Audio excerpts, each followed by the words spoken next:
Public toilet বানাইছে, সেটা আজকে আমি চাক্ষুষ দেখার জন্য, কারণ আমি ভেতরে প্রবেশ করতে পারিনি। বিশ্রী গন্ধ, চরম বিশ্রী, মনে হবে ঢাকার কোনো পাবলিক টয়লেট, কিন্তু না, এটি হচ্ছে এক সময়কার সেই গৌরবময় আওয়ামী লীগের দাপটের যে ছিল সেটা চূর্ণ হয়ে গিয়েছে।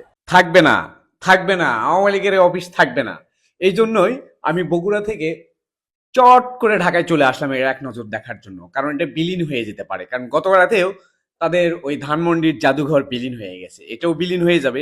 এই জন্য দেখার জন্য পাশাপাশি অনেকদিন ধরে লোকজন এখানে পানি ছেড়ে দেয়, আমিও পানি ছেড়ে দিয়েছি, কিন্তু সেটা আপনাদেরকে ভিডিওতে দেখালাম না।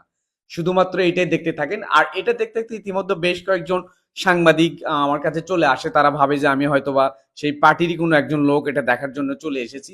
পরবর্তীতে বিভিন্ন টিভি চ্যানেল সহ সোশ্যাল মিডিয়ায় সাক্ষাৎকার দিয়ে দেখতে থাকুন ভিডিওটি। চরম বিশ্রী, মনে হবে ঢাকার কোনো পাবলিক টয়লেট, কিন্তু না, এটি হচ্ছে এক সময়কার সেই গৌরবময় আওয়ামী লীগের দাপটের যে ছিল সেটা চূর্ণ হয়ে গিয়েছে। আমি অবস্থান করছি সেই গুলিস্তান আওয়ামী লীগের পার্টি অফিসে। এক সময় এখানে অনেক কিছু ছিল, এখন এটা পাবলিক টয়লেটে পরিণত হয়েছে। ওদিকে তো যাওয়া যায় না, অনেকটা ভুতুরি নগরীর ন্যায় হয়েছে। তো অনেকদিন ধরে ইচ্ছে ছিল এখানে অ্যাকচুয়ালি আসার, তো সুযোগ হয়নি। সো আজকে ঢাকা শহরে আসছি শুধুমাত্র আর এই এলাকায় আসায় যে এদের এই নিকৃষ্ট অফিসটি দেখার জন্য। শুধুমাত্র আমার বাসা হচ্ছে বগুড়া। 5 তারিখের পর আসলে ঢাকায় আসার কোনো সুযোগ হয় নাই, আমি যেহেতু অন্য একটা পেশার সঙ্গে জড়িত।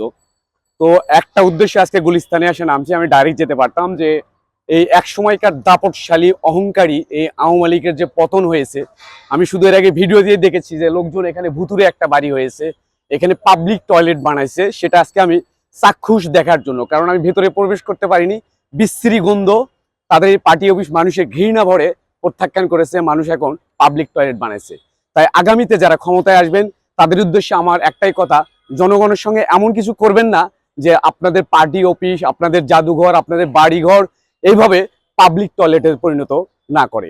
এটা শুধুমাত্র বাংলাদেশ না, গোটা বিশ্বের জন্য এই আওয়ামী লীগের পার্টি অফিস, আওয়ামী লীগ, শেখ হাসিনা শিক্ষা হতে পারে।